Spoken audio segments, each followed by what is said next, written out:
जिनकी वजह से आज हम लोग यहाँ पर खड़ा है, झंडा फहरा रहे हैं। यहाँ पर जितने भी हमारे बच्चे हैं, टीचर्स हैं, यहाँ पर जो भी अतिथि आए हैं, सबको स्वतंत्रता दिवस 15 अगस्त की बहुत बहुत हार्दिक शुभकामनाएं।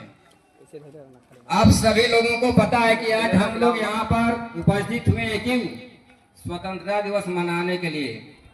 पहले हम लोग गुलाम थे। पहले हम लोग क्या थे? गुलाम थे। और गुलामी की जंजीरों को तोड़ करके हम लोग स्वतंत्र हुए। आज हम लोग 15 अगस्त को स्वतंत्रता दिवस मना रहे हैं। तो हम लोग गुलाम हुए। क्यों गुलाम हुए? जब गुलाम हुए तो हम लोगों को किन किन मुश्किलों का सामना करना पड़ा, और उस गुलामी की जंजीरों को तोड़ने के लिए हम लोगों को क्या करना पड़ा, क्या बलिदान देना पड़ा, और उस गुलामी की जंजीरों को तोड़ करके आज हम लोग किस मुकाम तक पहुंचे हैं, आज हम लोग किस स्थिति तक हैं, इसका पूरा वृत्तांत सुनिए आप लोग। हमारी कहानी शुरू होती है 1600 ईस्वी से। 1600 ईस्वी में अंग्रेजों की ईस्ट इंडिया कंपनी 1600 ईस्वी में भारत आई व्यापार करने। पहले हमारे देश में राजा महाराजा लोग हुआ करते थे। हमारे देश के राजाओं ने उनको व्यापार करने की अनुमति दी, और जिसका परिणाम हुआ उन अंग्रेज गद्दारों ने, बेईमानों ने हमारे देश के राजाओं के साथ छल किया, उनको आपस में लड़वाया। लड़वाने का फायदा उठाकर अंग्रेजों ने उस पर विजय प्राप्त की। अंग्रेजों की नीति थी फूट डालो और शासन करो। फिर 1757 ईस्वी प्लासी का युद्ध। उसके बाद तो क्रमशः 1757 से पहले तो क्रमशः मतलब धीरे धीरे लोग गुलाम बना रहे थे, लेकिन 1757 ईस्वी प्लासी के युद्ध के बाद हम लोग पूर्ण रूप से अंग्रेजों का गुलाम बन गए। 1757 ईस्वी प्लासी के युद्ध में क्या हुआ था, जानना चाहे आप लोग? 1757 ईस्वी में प्लासी के युद्ध में बंगाल के नवाब सिराजुद्दौला, जो कि उनकी बहुत बड़ी हस्ती थी, उनका सबसे बड़ा मुख्य सेनापति मीर जाफर था। अंग्रेजों ने फूट डाल करके उनके मुख्य सेनापति मीर जाफर को अपने मिला लिया, और मीर जाफर के साथ ये सिराजुद्दौला के साथ युद्ध छेड़ दिया।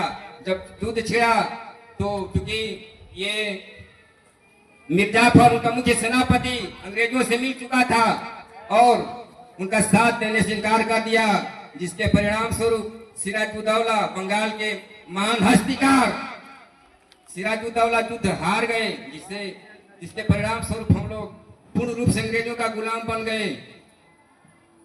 जब अंग्रेजों का हम लोग गुलाम बन गए तो अंग्रेज हम पर बहुत अत्याचार किए। किसानों, हमारा देश चूंकि कृषि प्रधान देश है, कृषि के माध्यम से ही हमारे देशवासियों का जीविकोपार्जन होता है, और अंग्रेजों ने किसानों का जो लगान होता है, कर होता है, बहुत अधिक बढ़ा दिया। हम लोगों को बोलने की स्वतंत्रता, हर काम की स्वतंत्रता अंग्रेजों के अधीन हो गई। हम लोग अंग्रेजों के गुलाम बन गए। इसके बाद ये बहुत बहुत लोगों ने अत्याचार किया अंग्रेजों ने, जिसका भयंकर उदाहरण है जलियांवाला बाग हत्याकांड, जो कि पंजाब के अमृतसर में 1919 ईस्वी में हुई। इसमें अंग्रेजों ने, जनरल डायर ने हम लोगों पर, भारतवासियों पर हम लोग निहत्थे थे, और उन लोगों ने धुआंधार गोलियां चलाई। इसमें बहुत से हमारे भारतीय शहीद हुए। इतनी मुश्किलें हम लोगों को गुलामी के दौरान जूझनी पड़ी। तो जब पाप का घड़ा भरता है तो उसको फोड़ने के लिए जरूर कोई हाजिर हो जाता है, ये ध्यान रखिएगा आप लोग। इसलिए आप लोग पाप करने से बहुत डरिएगा। पाप का जब भी घड़ा भरा तो उसको फोड़ने के लिए कोई न कोई इस धराधाम पर किसी न किसी रूप में जरूर आया और उसका अंत किया। उसी तरह से हमारे देश में अनेक स्वतंत्रता सेनानियों ने जन्म लिया और जन्म लेकर के अपने जन्म प्राणों की आहुति दे करके इस गुलामी की जंजीर को तोड़ने का काम किया। तब जाकर के आज हम लोग ये झंडा फहरा रहे हैं और बोल रहे हैं भारत माता की जय, वंदे मातरम। नहीं तो अंग्रेज होते हम लोग कर पाते? नहीं कर पाते। हम लोग किसी रूप में स्वतंत्र नहीं थे।